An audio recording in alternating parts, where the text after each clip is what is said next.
Alright guys, welcome. My name's Harlan, aka Phil. Welcome to my brand new YouTube series called Games That Got Me Gaming, where I'm going to take a look back at my childhood and have a look at the video games that actually got me into gaming to begin with. There's a few games that you probably will have heard of, some games you probably won't have, a lot of good games, even more shit games that I played when I was a kid, but I thought it'd be fun to take a look back and have a look at those games that really inspired me as a kid to become the gamer I am today. So let's get started. The first game we're going to look at is Space Hulk: Vengeance of the Blood Angels, released in 1995 by EA Games. It was around this time that I was absolutely obsessed with Warhammer 40k. It was becoming a little bit of an addiction, to the point where I used to not eat my lunch and save my lunch money just for that sweet, sweet metal figure of Commander Dante in the Blood Angels. Launched 2 years after another Space Hulk game, also by EA, Vengeance of the Blood Angels was a mixture of FPS and more strategy elements inspired from the actual tabletop Warhammer 40k game. It didn't do too well with the critics. Doom 2 was still around at this time. A lot of copycat FPS shooters were also about, and also a lot of the actual reviews kind of commented on how difficult the game was as well, which I'll show you in a minute. No idea as an 11-year-old how I even managed to even play this game, because it was actually pretty damn hard to beat. You play as a Terminator within the Blood Angels squad in the Warhammer 40k universe. You are tasked with entering a Space Hulk, huge, massive spaceship vessel thingy, to stop the Gene Stealers or Tyranids from taking over and crashing into a planet that you're tasked with protecting. So let's jump into the gameplay.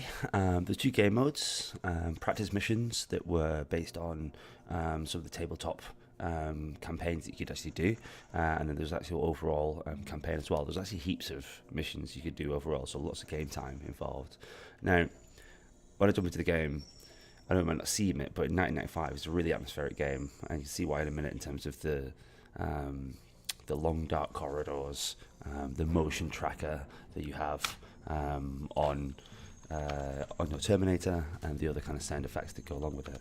But let's jump into a mission. We shall go for, let's do one of the Space Hulk originals. Let's do Cleanse and Burn. So I've got to flame those rooms. So let's hop straight in. So you can see it's kind of like alien style corridors. I'm in strategy mode now, so what I can do is actually tell the other Terminators kind of where to move to, what to do, such as like if I just put him on Overwatch so he can just watch that corridor and stop them. I can just put, pretty much defend different points, defend my own Terminators, and order them where to go as well. You can hear the motion tracker straight away as the Gene Stealers come in, and the game would go between shooting and the kind of first person close combat mode as well.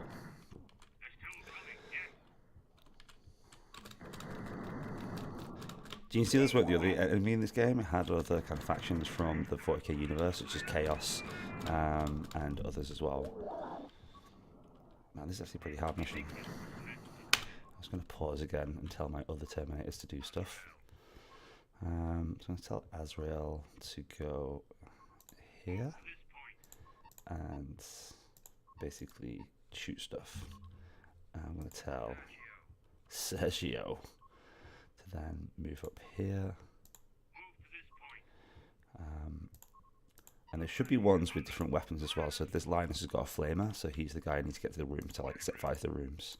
They actually had the full range of Terminator weapons. So I had the guy with a hammer and a shield, guy with like the claws. I think there was a guy with like a chain gun as well, that you could use and customize your squad appropriately. Let's get back to the actual game. You had to time the close combat stuff right, otherwise you're dead. Like that. Game also had a campaign mode, pretty long campaign, lots of different missions. all about this Hulk that's charging towards the planets that you're meant to save. You're part of a Terminator squad, led by this guy with massive ego in him, right up on the Iron Throne up there. I was imagining that the Terminators couldn't actually hear what he was saying because he was so far away. Psst, what's he saying? I can't hear a fucking thing. Shut up, you'll get us in trouble. I don't want to clean out these goddamn sweaty suits again. The game starts off with you actually being given orders to, and then as campaign progresses, you then get control of the Terminator squad for you control themselves. So the first few levels, you're basically just told to go places and shut doors and shoot gene stealers, like this here. I always love how they kind of wait for you to turn around the corner and then start coming at you. But here they go. Quite a lot of them already on this first level. Like I said before, it's a really steep learning curve to try and get used to the combat, try and get used to timing the close combat correctly to make sure you don't die. And I've got to go close this door. Me as good old Pluvius. There we go. I'm the best Terminator in the world, so I can close a door. So, there you go. This is Space Hulk Vengeance of the Blood Angels, one of the very first games that got me gaming.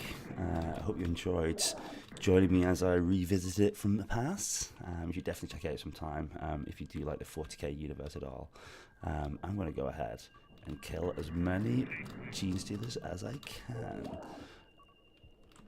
This doesn't bode well. Uh-oh, uh-oh, uh-oh, uh-oh. And there we have it. I think an apt end to this video. Thanks for watching.